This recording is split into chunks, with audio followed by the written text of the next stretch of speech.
Right breaking news అయితే చూస్తున్నాం. కృష్ణా జిల్లా బందరులో మొదటి జీబీఎస్ కేసు నమోదైంది. అనారోగ్య లక్షణాలతో సర్వజన ఆసుపత్రికి చికిత్స కోసం వచ్చిన వ్యక్తికి జీబీఎస్ లక్షణాలు ఉన్నట్టు వైద్యులు గుర్తించారు.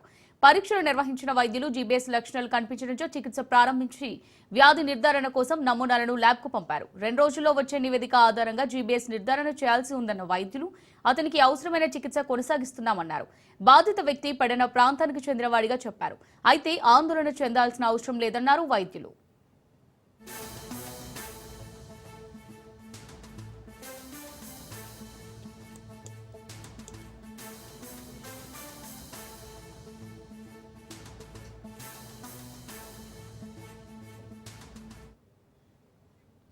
కృష్ణా జిల్లా బందరులో మొదటి జీబీఎస్ కేసు నమోదైంది. అనారోగ్య లక్షణాలతో సర్వజన ఆసుపత్రికి చికిత్స కోసం వచ్చిన వ్యక్తికి జీబీఎస్ లక్షణాలున్నట్లు వైద్యులు గుర్తించారు.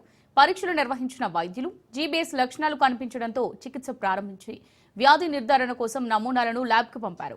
2 రోజుల్లో వచ్చే నివేదిక ఆధారంగా జీబీఎస్ నిర్ధారణ చేయాల్సి ఉందన్న వైద్యులు అతనికి అవసరమైన చికిత్స కొనసాగిస్తున్నామన్నారు. బాధిత వ్యక్తి పడిన ప్రాంతానికి చెందినవాడిగా చెప్పారు. అయితే ఆందోళన చెందాల్సిన అవసరం లేదన్నారు వైద్యులు. వయసు గల వ్యక్తి 2 కాళ్ళు నడవలేకపోతున్నానని సిమ్టమ్స్తో వచ్చారని ఆ లక్షణాలు బట్టి తర్వాత నరాల పరీక్ష వేరే రక్త పరీక్షలు అవి చేపట్టి ఇవి జీబీఎస్ లక్షణాలలాగా ప్రాథమికంగా అనుకుని దానికి సంబంధించిన ట్రీట్మెంట్ అది స్టార్ట్ చేసాం. ఇంకా పరీక్షలు అవి జరుగుతున్నాయి. ఈ రోగం మనకి వారం నుంచి 2 వారాల దాకా ఇంకా వీక్నెస్ అది పెరిగే అవకాశం ఉంటుంది. అది పెరగకుండా మనం ఎంత తొందరగా ట్రీట్మెంట్ స్టార్ట్ చేసుకుంటే అంత పేషెంట్ రికవర్ అయ్యే అవకాశాలు మెరుగ్గా ఉంటాయి. 33 సంవత్సరాల వయసు గల వ్యక్తి 2 కాళ్ళు రైట్ కృష్ణా జిల్లా బందరులో మొదటి జీబీఎస్ కేసు నమోదైంది. అనారోగ్య లక్షణాలతో సర్వజన ఆసుపత్రికి చికిత్స కోసం వచ్చిన వ్యక్తికి జీబీఎస్ లక్షణాలు ఉన్నట్టు వైద్యులు గుర్తించారు. పరీక్షలు నిర్వహించిన వైద్యులు జీబీఎస్ లక్షణాలు కనిపించడంతో చికిత్స ప్రారంభించి వ్యాధి నిర్ధారణ కోసం నమూనాలను ల్యాబ్కు పంపారు. ఇక దీనికి సంబంధించి మరిన్ని డీటెయిల్స్ మా రిపోర్టర్ క్రాంతి అందిస్తారు. క్రాంతి.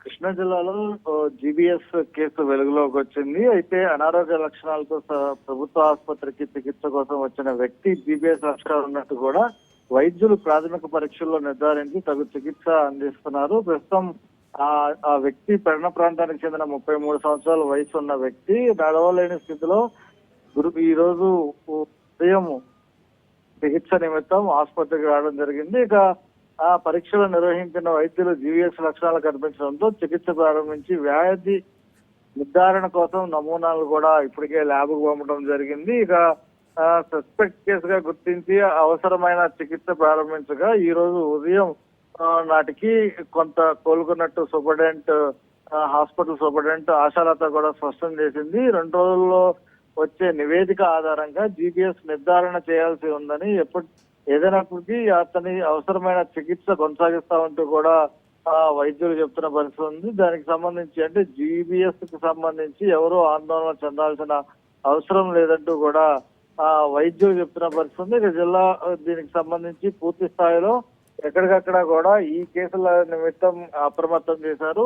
ఆ పరిసర ప్రాంతాలు ఎవరైతే పడిన ప్రాంతానికి చెందిన వ్యక్తి ఉన్నారో ఆ పరిసర ప్రాంతాలంతా కూడా హై అలర్ట్ ప్రకటించడం జరిగింది. అక్కడ ఉన్న చుట్టుపక్కల వాళ్ళకి వైద్య పరీక్షలు చేపిస్తున్న పరిస్థితి అయితే ఉంది.